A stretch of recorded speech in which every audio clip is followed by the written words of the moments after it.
പരിശുദ്ധ അമ്മ.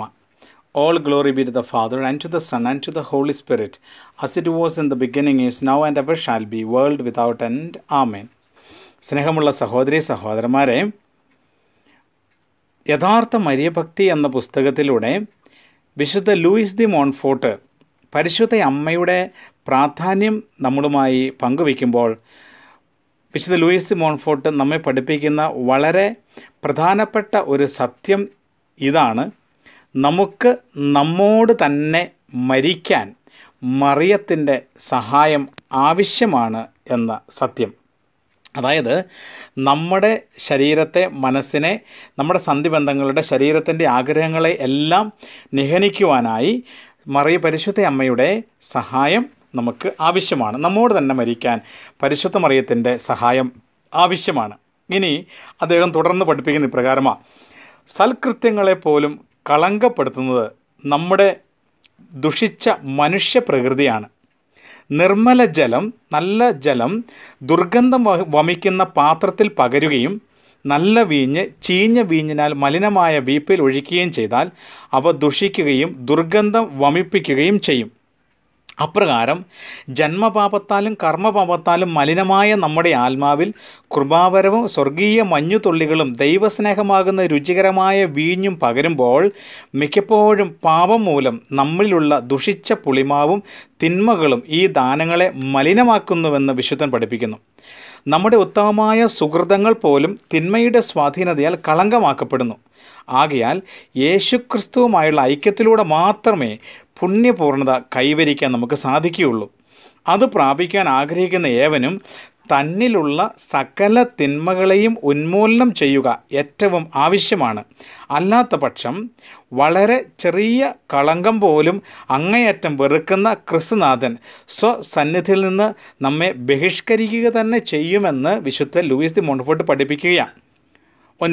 അതോടൊപ്പം കൂട്ടിച്ചേർക്കുന്ന ഇപ്രകാരമാണ്: നമ്മുടെ സ്വാർത്ഥതയെ നിഹനിക്കുവാൻ, സ്വാർത്ഥതയെ ഉന്മൂലനം ചെയ്യുവാൻ പരിശുദ്ധ കന്യകാമറിയം നമ്മെ സഹായിക്കുമെന്ന് വിശുദ്ധൻ പഠിപ്പിക്കുന്നു. പരിശുദ്ധാത്മാവിൻ്റെ പ്രകാശത്താൽ നമ്മുടെ അധപതിച്ച ആന്തരിക പ്രകൃതിയും നിത്യരക്ഷയ്ക്ക് സ്വയമായി ഒന്നും ചെയ്യാനാവാത്ത നമ്മുടെ നിസ്സഹായതയും നമ്മുടെ ബലഹീനതകളും അസ്ഥിരതയും കൃപാവര സ്വീകരണത്തിനുള്ള നമ്മുടെ അനർഹതയും നാം പൂർണ്ണമായി ഗ്രഹിക്കണം. അല്പം പുളിപ്പ് വളരെയേറെ മാവിനെ പുളിപ്പിക്കുന്നത് പോലെ ആദ്യ മാതാപിതാക്കന്മാരുടെ പാപം നമ്മെ ഓരോരുത്തരെയും മലിനരാക്കി. നാം ചെയ്തിട്ടുള്ള മാരകവും ലഘുവുമായ ഓരോ പാപവും അവ ക്ഷമിക്കപ്പെട്ടതായാൽ പോലും നമ്മുടെ ബലഹീനതകളെയും അസ്ഥിരതകളെയും ദുഷ്പ്രവണതകളെയും വർദ്ധിപ്പിക്കുന്നു.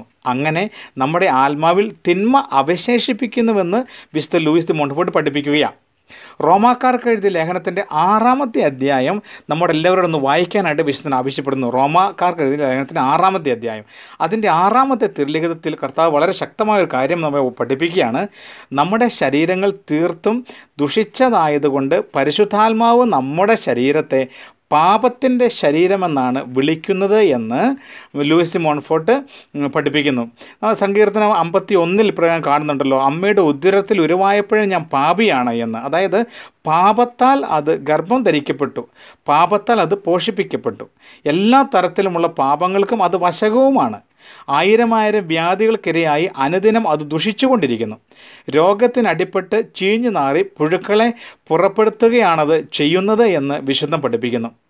ശരീരത്തോട് യോജിപ്പിക്കപ്പെട്ട ആത്മാവ് ജഡികമായി തീരുന്നു. അത് ജഡമെന്ന് തന്നെയാണ് വിളിക്കപ്പെടുന്നത് എന്നും വിശുദ്ധം പഠിപ്പിക്കുന്നു. എല്ലാ ജഡവും അതിൻ്റെ മാർഗത്തെ മലിനമാക്കുന്നു എന്ന് വിശുദ്ധൻ നമ്മെ ഓർമ്മിപ്പിക്കുകയാണ്. നമുക്ക് സ്വന്തമെന്ന് പറയാവുന്നത് അഹങ്കാരവും ആധ്യാത്മിക അന്ധതയും ഹൃദയകാഠിന്യവും അസ്ഥിരതയും ബലഹീനതയും ജഡമോഹവും തിന്മയിലേക്ക് നയിക്കുന്ന ഉഗ്രവികാരങ്ങളും ശാരീരിക അസ്വാസ്ഥ്യങ്ങളും മാത്രമാണ്. പ്രകൃത്യ നാം മയിലിനേക്കാൾ അഹങ്കാരികളാണ് എന്ന് വിശുദ്ധൻ നമ്മെ ഓർമ്മിപ്പിക്കുകയാണ്. തവള ചെളിയോടെന്നതിനേക്കാൾ നാം ലോകത്തോട് ചേർന്നിരിക്കുന്നു. സർപ്പങ്ങളെക്കാൾ അസൂയാലുക്കളും പന്നിയേക്കാൾ ഭക്ഷണപ്രിയരും കടുവയേക്കാൾ ക്രൂരരും ആമയേക്കാൾ അലസരുമാണ് നാമെന്ന് വിശുദ്ധൻ നമ്മെ ഓർമ്മിപ്പിക്കുകയാണ്. ഞാങ്കണയേക്കാൾ നാം ബലഹീനരാണ്. കാറ്റാടിയേക്കാൾ നമ്മൾ ചഞ്ചലരാണ്. പാപവും ശൂന്യതയും മാത്രമാണ് നമുക്കുള്ളത്. നിത്യ നരകവും ദൈവകോപവുമല്ലേ ഇപ്രകാരം ജീവിക്കുന്ന വ്യക്തികൾക്ക് ഉണ്ടാകുന്ന നേട്ടമെന്ന് ചിന്തിക്കണമെന്ന് വിശുദ്ധൻ നമ്മെ ഓർമ്മിപ്പിക്കുന്നു. ഇപ്രകാരമെങ്കിൽ തന്നെ അനുഗമിക്കുവാൻ ആഗ്രഹിക്കുന്നവൻ ആത്മപരിത്യാഗം പരിശീലിക്കുകയും സ്വന്തം ജീവനെ കാര്യമായി കരുതാതിരിക്കുകയും ചെയ്യട്ടെ എന്നും, സ്വന്തം ജീവനെ സ്നേഹിക്കുന്നവൻ അതിനെ നശിപ്പിക്കുമെന്നും, ഈ ലോകത്തിൽ വെച്ച് സ്വന്തം ജീവനെ ദ്വേഷിക്കുന്നവൻ നിത്യജീവന് വേണ്ടി അതിനെ പാലിക്കുന്നുവെന്നും യോഹന്നാൻ്റെ സുവിശേഷത്തിലൂടെ ക്രിസ്തുനാഥൻ നമ്മെ പഠിപ്പിച്ചിട്ടുണ്ട്. ക്രിസ്തുനാഥൻ ഈ പറഞ്ഞിരിക്കുന്നത് ഒട്ടും വിസ്മയജനകമല്ല എന്ന് വിശുദ്ധൻ നമ്മെ ഓർപ്പിക്കുന്നു. കാരണം കൂടാതെ കൽപ്പിക്കാത്ത ആ നിത്യജ്ഞാനം നമ്മെ തന്നെ വെറുക്കുവാൻ നമ്മോട് ആജ്ഞാപിക്കുന്നു. അതായത് നമ്മളെ ഉള്ള നന്മയെ നമ്മൾ പൂർണ്ണമായി വെറുക്കണം എന്നല്ല പറയുക, നമ്മളിലുള്ള തിന്മയുടെ ആ സ്രോതസ്സുകളെ, തിന്മയിലേക്ക് നയിക്കുന്ന പാപത്തിൻ്റെ സാഹചര്യങ്ങളെ നമ്മൾ വെറുക്കണമെന്ന് വിശുദ്ധൻ നമ്മെ ഓർമ്മിപ്പിക്കുക. എന്തെന്നാൽ നമുക്ക് അതിന് മാത്രമേ അർഹതയുള്ളൂ. ദൈവത്തെപ്പോലെ സ്നേഹയോഗ്യനായി ആരുമില്ല. ഇനി അഹങ്കാരത്തെ അടിപ്പെടുത്തുവാൻ നാം അനുദിനം നമ്മോട് തന്നെ മരിക്കണമെന്ന് വിശുദ്ധൻ ഓർമ്മിപ്പിക്കുന്നു. അതായത് നമ്മുടെ ശാരീരിക ഇന്ദ്രിയങ്ങളുടെയും ആത്മീയ ശക്തികളുടെയും തെറ്റായ പ്രവർത്തനങ്ങളെ നാം പരിത്യജിക്കണം. നാം കാണുന്നത് കാണാതിരുന്നാൽ എന്നതുപോലെയും മനസ്സിലാക്കുന്നത് മനസ്സിലാകാതിരുന്ന എന്നതുപോലെയും ഭൗതിക വസ്തുക്കൾ ഉപയോഗിക്കാതിരുന്നാൽ എന്നതുപോലെയും ആയിരിക്കണം.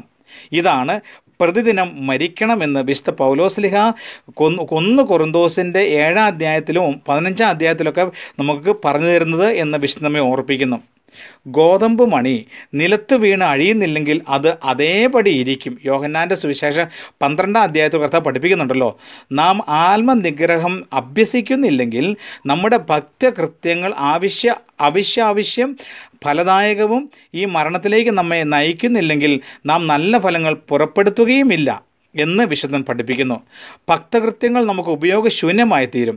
നമ്മുടെ എല്ലാ സൽപ്രവൃത്തികളും സ്വേച്ഛയാലും സ്വസ്നേഹത്താലും കളങ്കപ്പെട്ടതായിരിക്കും. നമ്മുടെ വലിയ ത്യാഗങ്ങളെയും ഏറ്റവും നല്ല പ്രവൃത്തികളെ പോലും ദൈവം വെറുക്കും. തന്മൂലം മരണസമയത്ത് നാം സുഹൃത്തുക്കളും യോഗ്യതകളും ഇല്ലാത്തവരായി കാണപ്പെടും. തനിക്ക് തന്നെ മരിച്ച് ക്രിസ്തുവിനോട് കൂടി ദൈവത്തിൽ മറഞ്ഞിരിക്കുന്ന ആത്മാക്കൾക്ക് മാത്രം നൽകപ്പെടുന്ന യഥാർത്ഥ സ്നേഹാഗ്നിയുടെ ഒരു പൊരി പോലും നമ്മളില്ലെന്ന് നാം അവസാന നിമിഷം കണ്ടെന്നിരിക്കുമെന്ന് വിശുദ്ധൻ നമുക്ക് താക്കീത് നൽകിയ. അതുകൊണ്ട് പരിശുദ്ധ കന്യകാമറിയത്തോടുള്ള വിവിധ ഭക്തികളിൽ നമ്മോട് തന്നെ മരിക്കാൻ നമ്മെ സഹായിക്കുന്ന ഭക്തി വേണം നാം തിരഞ്ഞെടുക്കാനെന്നും വിശുദ്ധൻ നമ്മെ ഓർപ്പിക്കുന്നു. അത് നമ്മെ ഏറ്റവും കൂടുതൽ വിശുദ്ധീകരിക്കുന്നതുമായിരിക്കണം.